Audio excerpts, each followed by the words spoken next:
오늘은 성경의 바른 해석을 위한 계시의 점진성이라는 주제를 좀 나누고자 합니다. 여러분, 오늘 주제는 성경 해석에는 절대적으로 중요한 원리를 제공해 줘요. 프로그레시브 레버레이션이라고 하는데, 이 계시의 점진성에 대한 이해함이 없어 성경을 잘못 해석하는 오류를 많이 범해요. 또 이 문제로 개혁주의와 세대주의에 또 첨예한 대립을 하기도 합니다. 이 계시의 점진성이란 처음에는 모호했던 계시들이 뒤에서 잘 드러나는 걸 의미해요. 그러니까 진리가 시간의 지남에 따라 풍성하게 계시되는 겁니다. 대표적인 것으로 신약은 구약을 해석하는데 잘 사용되고 또 많은 이해함을 줘요. 여러분, 우리가 성경을 읽을 때 중요한 전제가 있어요. 그것은 이 계시의 점진성입니다. 그러니까 하나님의 계시의 자체는 완전하지만 시간이 진행할수록 그것이 더 밝게 보이도록 섭리하셨기 때문에, 그러니까 계시는 하나님이 인간을 구속하시는 성경 말씀이에요. 그 계시는 미래를 계시하는 것이 아니라 성경 말씀을 말하는 겁니다. 우리는 그것을 해석하고, 성경은 하나님 계시의 책이잖아요. 그러니까 창세기부터 읽으면 예수님을 발견하기가 쉽지 않아요. 그 선악과 노아의 방주, 아브라함에게 찾아오신 여호와 정도일 겁니다. 근데 여러분, 신약을 알고 읽어야 예수님을 볼 수 있는 안목이 열려요. 또 그 이유는 신약에서 이 계시가 완결되었기 때문에. 그러니까 신약을 모른다면 구약의 사건들이 무엇을 의미하는지를 모를 겁니다. 그저 유대교 경전을 읽는 것 같아요. 근데 여러분, 신약을 알고 읽으면 구약에서 예언하는 베들레헴에서의 탄생하심, 동정녀 몸에서의 출생하심, 또 죄를 지고 돌아가심, 또 새로운 언약을 맺으심, 그리고 언젠가는 심판자로 다시 오실 것이라는 이런 것들이 훨씬 더 선명한 모습으로 볼 수가 있는 겁니다. 그래서 구약 성경을 읽고자 할 때 신약을 먼저 공부하고 읽어야 하는 이유가 거기에 있는 거예요. 여러분들이 만약에 창세기부터 무조건 순서대로 읽는 것은 그저 기록 내용을 파악할 뿐이에요. 어떤 사건의 연결일 뿐이지. 그 삼위일체, 예수님 사역, 복음의 기본 교리를 알고 읽어야 구약이 이해되고 또 진리를 찾아낼 수가 있어요. 신약의 기본적 바탕이 없으면 구약 이해에 도움이 안 됩니다. 우리는 그저 유대 경전을 읽는 거에 지나지 않아요. 우리가 유대 경전을 읽고자 하는 건 아니잖아요. 그러니까 하나님이 우리에게 주신 이 계시의 내용을 바르게 이해할 수가 없다는 겁니다. 구약 안에서 그리스도를 찾으면서 읽어야 하는 거예요. 또 신약을 이해하고 선지서를 보면 예수님에 대한 언급들을 쉽게 찾고 또 이해가 되는 겁니다. 그리스도의 예표를 찾아 또 그리스도를 의미한다는 사실을 알아요. 그게 계시의 점진성의 효과예요.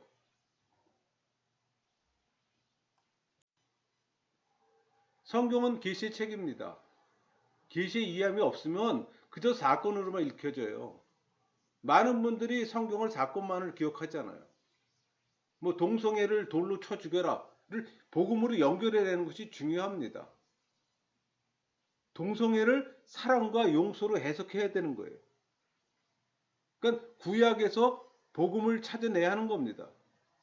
그럼 하나님의 공의가 그리스도 사역으로 잘 드러나요. 심판의 하나님으로 무섭다 하시는 분은 사랑의 하나님을 경험할 수가 있는 겁니다. 그리스도의 어떤 의미, 성육신의 의미를 알고 구약의 사건을 재해석해야 되는 거예요. 그러려면 이 계시의 점진성에 대한 이해함이 있어야 하는 겁니다. 구약의 공의도 그리스도의 십자가를 통과해야지만 복음이 되는 거예요. 그래서 구약의 사형제도 폐기가 또 복음적인 겁니다. 여러분, 구약을 문자적으로 해석하면 안 돼요. 구약을 문자적으로 해석하면 절반만 아는 겁니다. 올바른 해석을 못 해요. 그래서 개혁주의는 성경을 문자적으로 해석하는 세대주의와 대척점에 있는 겁니다. 하나님의 공의를 그리스도로 재해석해야 하는 거예요. 그것은 이 계시의 전문성을 이해할 때 깨닫게 되는 겁니다. 그러니까 구약의 모든 사건은 모두 그리스도가 재해석해야 해야 바른 해석이 나오는 거예요. 그럴 수 있는 것은 이 계시의 전문성 때문입니다. 그러니까 구약을 보던 사람이 신약에 오면 희미하게 보이던 것이 밝고 환해서 더 이상 희미한 부분이 없어지는 거예요. 뭐 하나님의 행동, 뭐 습관, 심지어 어투, 이 교훈의 내용까지 완전히 다 이해가 되는 겁니다. 더 이상 숨겨진 부분이 없어요. 우리 히브리서 8장 13절 새 언약이라 말씀하였음에 첫 것은 낡아지게 하신 것이니 낡아지고 새하는 것은 없어져 가는 것이니라. 또 다른 예를 들어보면 하나님을 만나는 장소에 대해서도 생각해 보면은 족장 시대는 돌 제단을 쌓아놓은 곳이 하나님을 만나는 장소였잖아요. 출애굽 시대에는 성막으로 한층 더 구체적으로 계시되었어요. 또 왕정 시대에는 성전으로 계시되었던 겁니다. 그러니까 예수님의 이 공생의 기간에는 그 성전이 인격으로 오신 하나님의 말씀을 통해서 보여주셨어요. 그리고 성령 강림 후엔 신앙인들을 성전으로 삼고 또 계심으로 실제로 하나님을 체험하기까지 하는 겁니다. 이 이상 어떻게 더 선명한 계시가 있을 수 있을까요? 그런데 특별 계시라고 장난치는 사람들이 있어요. 그래서는 안 되죠. 상수리 나무 아래 돌 제단을 쌓아놓고 제물을 드리던 시대와 비교해 보세요. 얼마나 놀랍도록 진보했습니까? 이렇게 시간이 진행할수록 하나님의 계시는 더 구체적으로 더 선명하게 발전해 온 겁니다.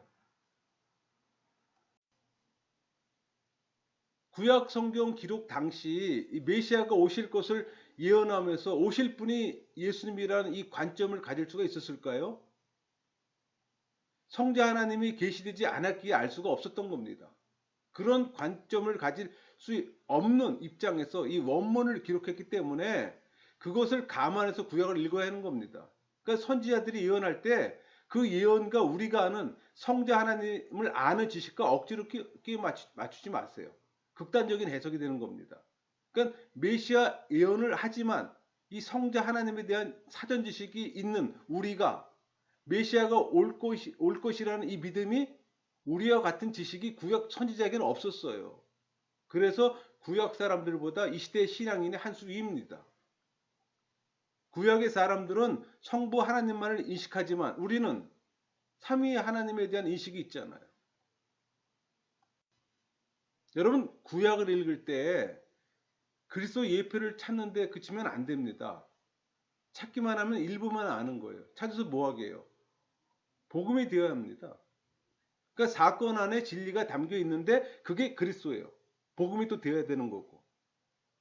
복음이 되기 위해서는 있어야 하는 겁니다. 그 사건에서 그리스도 찾고 복음과 연결되어야 되는 거예요. 적용되어야 된다는 얘기입니다. 문제는 본문에서 그리스도를 찾고서 적용할 때는 이 복음으로 적용 못하는 것은 이 그리스도 사역에 대한 이해함이 적기 때문이에요.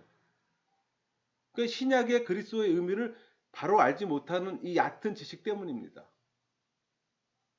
그러니까 성육신의 과정, 뭐 공의의 진정한 의미, 뭐 그리스도 대속, 십자가의 참된 의미의 깊이가 없기 때문이에요. 여러분, 그리스도의 진정한 의미를 모르면 그리스도를 찾고 복음이 된다는 것을 모르기 때문에 문자적으로 해석하고 적용하는 겁니다. 그래서 성경을 문자적으로 읽고 해석해요. 그러니까 근본주의와 이 세대주의 함몰되면 나타나는 현상이기도 합니다. 그러니까 그리스도 사역의 깊이가 전제돼야 한다는 얘기예요. 그러니까 구약에서 그리스도를 찾고 복음으로 연결돼야 한다는 겁니다. 여러분, 구약을 신약과 연결해서 완벽하게 적용하고 해석하는 겁니다. 그럴 때 도움을 주는 것이 관주 성경이에요. 활용하세요. 그럼 구약을 복음으로 해석하게 됩니다. 그렇다고 앞으로 지금보다 더 발전된 계시가 있다는 생각은 버리세요. 왜? 기록된 계시는 요한 계시록으로서 완결되었어요. 더 이상의 공적인 계시는 없습니다. 그래서 특별 계시 운운하는 이 신비주의자들을 멀리해야 되는 거예요. 왜? 이단이기에. 정리하면 이 족장 시대보다 율법 시대가, 또 율법 시대보다는 이 선지자 시대가, 또 선지자 시대보다는 이 신약 시대의 계시가 더 분명하고 정확하다는 겁니다. 왜? 최종 계시이기 때문에. 여러분, 이 계시의 점진성을 설명할 때 가장 대표적인 예는 하나님입니다. 그러니까 구약 시대에는 뭐 성부 하나님만 계시되고, 또 신약 시대에는 성자 하나님, 교회 시대에는 성령 하나님이 계시되었잖아요. 이 사실은 누구나 다 알아요. 문제는 이 사실을 성경 해석에 적용할 때 잘못 적용합니다. 그러니까 계시는 시대를 통해 주었지만 삼위 하나님은 항상 함께 하셨다는 사실을 잊어요. 여러분, 삼위 하나님은 창조 때나 또 우리의 구원에서나 심판 때나 항상 함께 사역합니다. 역할만 분담할 뿐이지. 이 사실을 인식하지 못하면 구약은 성부, 뭐 신약은 성자, 뭐 교회 시대는 성령의 시대로 구분지어 버리는 오류를 범합니다. 그럼 구약에서는 성자 성령이 없는 거예요. 그 오류의 주인공들이 세대주의자들이잖아요. 여러분, 그 성경 계시를 이해함에 기본 전제가 먼저 정립돼야 합니다. 이것은 계시가 가지고 있는 기본적인 성격에 대한 겁니다. 그러니까 이 점을 분명히 하지 않으면 계시를 이해함에 있어 뭐 자의적 해석으로 흐르거나 이미 앞선 이들이 저지른 이 잘못된 관점을 비판 없이 수용하게 되는 겁니다. 그러니까 성경 계시는 이 계시의 주체이신 하나님께서 구현하시고자 하는 이 하나님의 경륜을 그의 백성들에게 전달하기 위해 이 독특한 이 역사적 상황에서 가장 적합한 인물, 즉 기록자를 통해 이 특정한 시대의 독자들에게 주어졌어요. 그러니까 하나님의 경륜도 그리스도의 보내심도 완벽히 하심으로 이해해야 되는 겁니다. 그래서 내 삶과 고난을 하나님의 경륜에 끼워 맞추는 것으로 이해해서는 안 되는 겁니다. 이 계시를 이해함에 있어 누가 언제 어떤 목적을 가지고 기록했는가를 판별해야 되는 거예요. 이때 관심을 가져야 할 계시의 속성 중 하나가 계시의 점진성입니다. 여러분, 이 계시의 점진성이라는 함은 그 하나님께서 자신의 경륜을 그 밝히심에 있어 어떤 역사적 시간 안에 계시를 또 주셨으며 또 이 역사적 시간의 흐름이란 이 제한된 영역 안에 주어진 계시라는 점을 강조하고 있어요. 그렇다고 먼저 주신 이 계시라 할지라도 나중에 주신 계시에 비해 열등한 건 아닙니다. 하나님은 이 역사적 시간들 속에서 이 발생한 사건들을 통해 자신의 이 경륜을 드러내며 있어 이 먼저 주신 이 계시의 성취를 통해 앞서 계시에 대한 이 해명을 하시는 방법으로 사용하세요. 그러니까 앞선 계시는 후에 발생한 이 계시의 성취를 보다 그 의미가 분명해져요. 여러분, 성경 계시의 점진성은 진화론적 개념을 거부합니다. 계시는 진화하는 게 아니에요. 이 계시의 점진성은 계시를 분명하게 보여주는 이 하나님의 경륜과 또 그에 따른 어떤 계시의 성취를 통해 향후 전개될 하나님의 의지를 보다 분명하게 보여준다는 특성을 또 가지고 있어요. 예를 들어 그 하나님의 전능으로 한번 예를 들어 볼게요. 여러분, 구약의 계시에 머물러 있는 사람은 하나님의 전능을 말할 때 파워만을 생각합니다. 파워, 힘. 근데 여러분, 성경에서 말하는 이 하나님의 전능은 파워가 아니라 하나님의 의지예요. 그러니까 하나님의 전능은 이 섭리 교리를 통해서 이해해야 되는 거예요. 그러니까 섭리 교리를 개인의 삶에 또 연결시키면 안 됩니다. 그럼 기복론에 빠져요. 기복신앙에 빠진다는 얘기예요. 하나님의 전능은 인간 구속에 집중해야 합니다. 하나님의 구속과 이 하나님의 전능하심이 연결되어야 바른 이해함이 형성되는 거예요. 그러니까 하나님의 전능은 신앙인이 현재적으로 경험하고는 있는 그 십자가예요. 은혜고. 그러니까 십자가는 전능을 나타내는 상징적 의미예요. 그러니까 계시를 이해하는 사람이 또 십자가를 이해하면 그 안에 하나님의 전능을 이해하게 됩니다. 밀접한 관계를 맺고 있어요. 그 말은 십자가를 이해하면 하나님의 전능을 이해하고 또 복음을 이해하고 또 율법과 복음의 차이를 이해해요. 또 구약과 신약을 전부 이해하게 되는 겁니다. 그래서 십자가를 묵상하라고 하는 겁니다. 이 십자가의 묵상은 계시의 이해함을 또 줘요. 여러분, 계시가 이 역사적 성격을 가지고 있는 가운데 어떤 점진성과 뭐 유기적 성격을 포함하고 있다는 것은 그 계시를 기록한 이 성경 기자와 또 그 계시를 접하는 독자들, 그들에게 적용되는 어떤 고유한 영역이 있다는 걸 인정해야 합니다. 그러니까 열왕기와 역대기의 관점이 다르다는 것은 이 동일한 사건에 대해 서로 다른 관점으로 이해할 것을 요구하고 있잖아요. 그러니까 열왕기가 이스라엘 국가의 어떤 역사적 존재의 의의를 강조하고 있다면 역대기는 다윗 왕국의 회복을 강조하고 있잖아요. 그러니까 동일한 사건에 대한 관점을 달리하고 있기 때문입니다. 그러니까 이 사실은 열왕기 이 독자와 이 역대기 독자가 서로 다른 관점에서 역사를 어떻게 이해할 것인가를 또 보여주고 있어요. 그러니까 계시의 점진성을 이해하면 그런 차이를 깨닫게 되고 또 성경 해석에 적용되어 바른 해석을 할 수가 있는 겁니다. 여러분, 십자가 지식으로 신구약 모두를 이해할 수 있는 것은 이 교리의 연결이에요. 그래서 교리 교육이 절실한 겁니다. 하나님이 전능하시다면 구속 안에 전능을 나타내요. 하나님은 무엇인데 할 수 있잖아요. 그러니까 하나님의 전능이 할 수 없는 거는 딱 하나예요. 인간의 욕망을 채워주는 일은 못합니다. 하나님이. 근데 그런 하나님에게 내 욕구를 채워달라고 기도하면 그 기도는 응답이 없죠. 잘못된 기도예요. 설사 응답 받았다 해도 그것은 내게 돌아오라는 신호예요, 여러분. 그렇게라도 하지 않으면 멀어질 게 뻔하니까. 여러분, 기도 응답 받아 부자 됐다는 간증은 이 교리의 무지함을 자랑하는 겁니다. 하나님의 관심은 여러분의 구원이지 여러분의 부유함이 아니에요.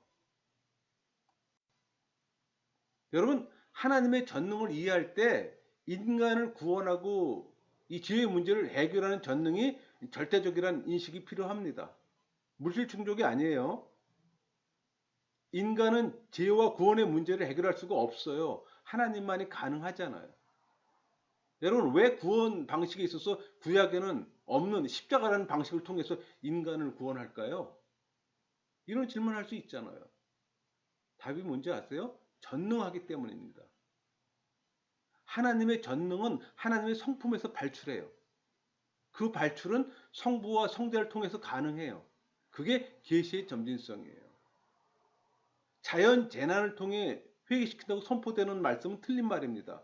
그렇게 전하면 복음이 아니에요. 전능하시면 모든 것 할 수가 있어요. 그러나 중요 포인트는 하나님의 전능은 하나님, 삼위 하나님의 성품에서 발출됩니다. 그렇지 않으면 폭력이에요. 쉽게 설명하면 타인의 의지에 개입하지 않으면서 의지를 바꾸는 것이 하나님의 전능입니다. 여러분, 계시가 우리에게 설명해 줘요. 십자가를 통해서 이 전능함을 이해해야 바른 이해함입니다. 구속이라는 전제를 가져야 해요. 그러니까 회심한 신앙인은 은혜를 반복적으로 경험하잖아요. 간혹 간증을 들어보면 병을 통해 뭐 하나님을 믿게 됐다고 합니다. 하나님이 나를 믿게 하기 위해 병 주고 시련 줬다고. 그 무지예요, 여러분. 그런 말씀하면 안 되는 거예요. 병은 내가 만들지 하나님이 만들지 않아요. 병에 걸려 하나님을 믿게 되었다 간증하면 그것은 하나님의 성품을 이해하지 못하는 겁니다. 하나님은 내 인생에 그렇게 개입하지 않으세요. 이 어려움의 간증이 하나님의 전능함과 연결되어 있다는 논리는 교리의 무지입니다. 또 하나님의 전능을 설명할 때 뭐 하나님은 주시기도 하고 빼앗기도 한다는 이 논리는 예수 그리스도가 계시되지 않은 구약시대 논리예요. 예수 그리스도가 계시되지 않은 상황에서 할 수 있는 논리입니다.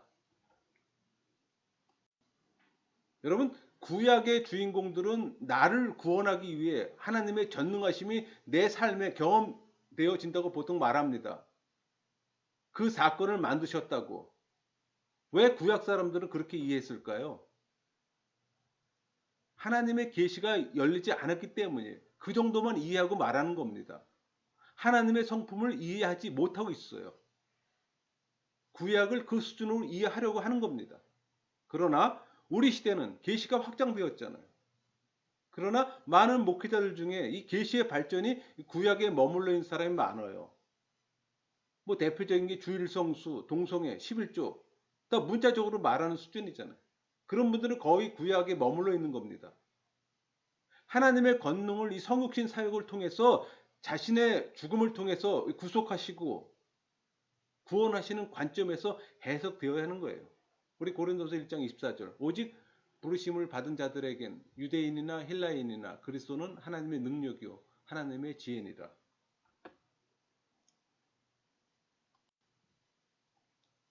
하나님의 전능은 그리스도가 중심이고 또 그리스도예요. 그러니까 하나님의 전능을 보여주는 실체입니다. 그 실체가 우리에게 또 구원을 가져다 주는 겁니다. 왜 죽으심을 통해서 인간을 구원하실까요? 전지전능하시기 때문이에요. 하나님은 타인의 의지에 개입하지 않으세요. 구원의 방식이 이렇게 이어져요. 그러니까 하나님의 이해가 전제돼야 합니다. 이 하나님의 전능은 십자가 방식을 이해하는 만큼 하나님의 전능이 이해되는 거예요. 여러분, 계시의 점진성은 이 계시의 역사성을 전제하고 있어요. 그러니까 특정 시기에 주어진 계시는 그 앞선 계시와 그 이후 주어진 계시와 결코 분리되지 않습니다. 동시에 특정한 시대적 성격을 무시하지 않아요. 이것을 가리켜 계시의 유기적 특성이라고 합니다. 그러니까 이런 점에서 계시는 신학적 관점에 근거한 이해를 필요로 해요. 예를 들면 모세 오경을 기록한 이 모세 기록은 이후에 기록된 어떤 여호수아서나 뭐 사사기 역사를 알지 못하잖아. 오히려 이후 기록된 계시를 통해 이 모세 오경 계시가 보다 분명하게 보인다는 겁니다.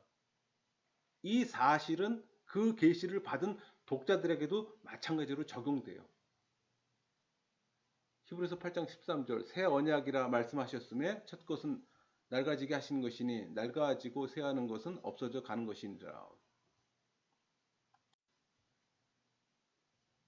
여러분 그 아브라함이 받은 할례는 이삭이 받은 할례와 동일합니다.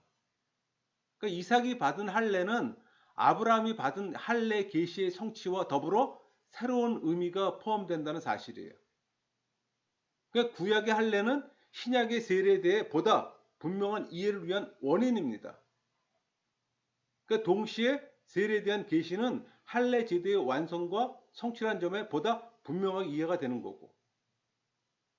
그건 계시가 완성되기 전까지 이 계시 이해와 완성된 이후에 이 계시 이해가 그것에 대한 자세는 다릅니다.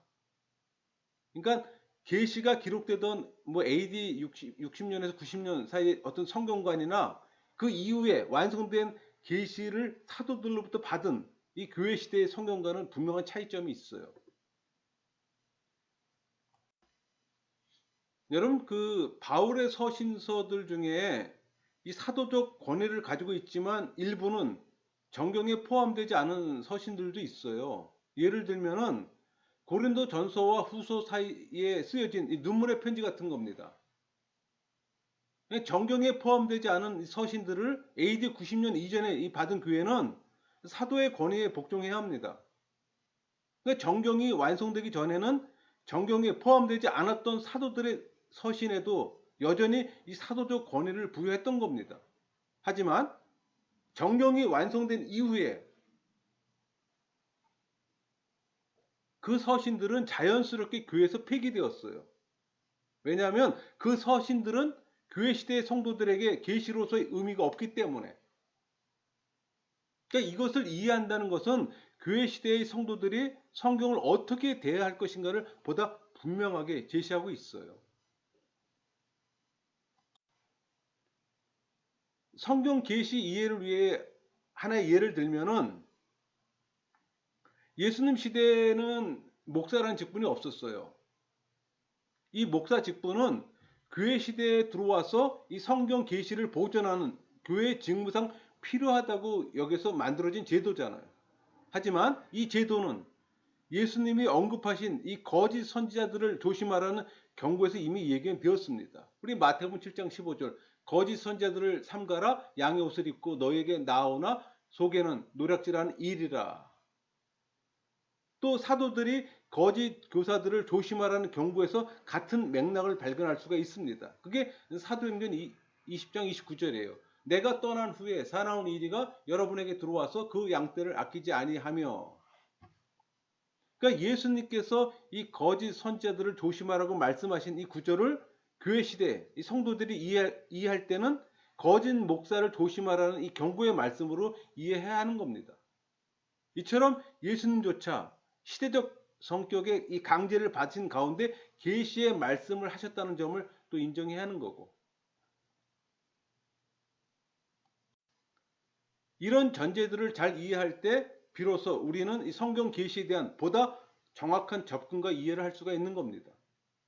여러분, 계시가 주어진 시대적 성격과 기록자나 이 독자들을 무시하고 함부로 자기 삶에 적용하는 잘못을 범해서는 안 되죠.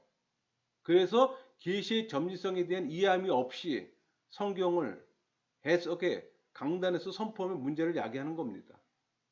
여러분, 성경 계시는 개인에게 주어지는 것이 아니라 교회 공동체에게 주어졌다는 걸 늘 기억해야 하는 겁니다. 우리가 성경을 대할 때 교회 회원의 한 사람으로 성경을 이해할 이유가 여기에 있어요. 성경 계시 이해는 어디까지나 교회의 공적인 해석에 기초해야 합니다. 그러니까 교회의 공적인 해석을 떠나서 한 개인이 임의적으로 해석하는 일은 없어야 하는 거예요. 여러분, 교회사를 보면 많은 성경 해석으로 많은 이단들이 나왔다 사라졌어요. 교회의 공적인 해석은 기본적으로 교회가 고백하는 신앙 고백의 정신을 계승한 가운데 이루어져야 하는 겁니다. 그리고 이 성도들은 교회의 공적인 이 해석에 기초해서 성경을 이해하고 또 자신의 삶에 적용해야 하는 겁니다. 이런 이유에서 성도들은 교회가 공적으로 고백하는 이 신앙 고백이 어떤 것인지를 분명하게 정립할 필요가 있어요. 그러기 위해서는 교리 교육이 항상 이루어져야 합니다. 공적인 신앙 고백이 없는 상태에서 성경을 이해하고 해석하려는 시도는 어떤 이유에서든 성경 계시에 대한 자의적 해석에서 벗어나지를 못합니다. 여러분, 말씀 계시는 완성되었어요. 그런데 계시의 해석은 아직도 계속되고 있어요. 계시의 해석의 점진성을 통해서 계속 이어져 왔어요. 이미 2000년의 시간 동안 해석이 이루어졌어요. 우리가 알지 못할 뿐이지. 지금도 교회는 계시의 해석을 역사를 앞으로 밀고 뒤로 돌려보고 이 해석의 진위를 재확인하고 있습니다. 고린도전서 13장 12절로 말씀을 마치고자 합니다. 우리가 지금은 거울로 보는 것 같이 희미하나 그때는 얼굴과 얼굴을 대하여 볼 것이요 지금은 내가 부분적으로 아나 그때에는 주께서 나를 아신 것 같이 내가 온전히 알리라. 마치겠습니다.